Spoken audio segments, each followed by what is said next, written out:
অনেক জায়গায় তো কাচ্চি ট্রাই করলাম, তো চলুন আজকে আমরা কাচ্চি সাপ থেকে কাচ্চি ট্রাই করি। কাচ্চি সাপটা হলো কোম্পানিগঞ্জ অবস্থিত, সেটা হলো মুরাদনগর থানা দেবিদ্বার থেকে পার্শ্ববর্তী এলাকা। তো এই কারণে আমাদের খুব কাছে হওয়াতে আমাদের জন্য অনেক সুবিধা।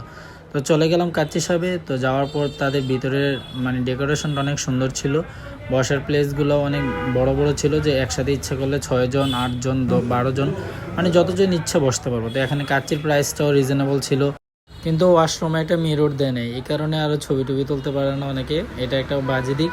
তারপর আমাদের খাবার চলে আসছে। তো মোটামুটি মাসাল্লাহ এই দুইটা পিসের সাইজও অনেক বড় বড় ছিল, আলুর পিসটা অনেক বড় ছিল।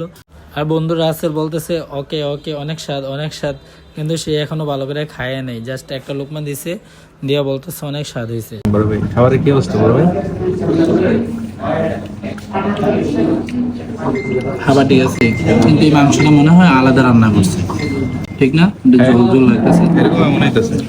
কাচ্চির মধ্যে যে অরিজিনাল যে মাংস কাচ্চির স্বাদ লাগবো, এটা আলাদা, মাংসের ঝোল আলাদা, গ্রেভি আলাদা। আর 2 পিস কাশি হলে ভালো হতো। এটা 2 পিস কাশি হলে। কয় পিস দিছে তোমারে? শেষ করছি।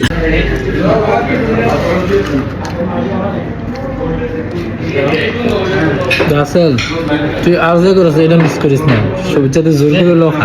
অনেক স্বাদ রাসেল, এটা ল দাঁতে মনে করিস না গুণ হইব কাচ্চি কি কাচ্চি মজা না, এটা এটা কিন্তু সেই স্বাদ ভাই একটু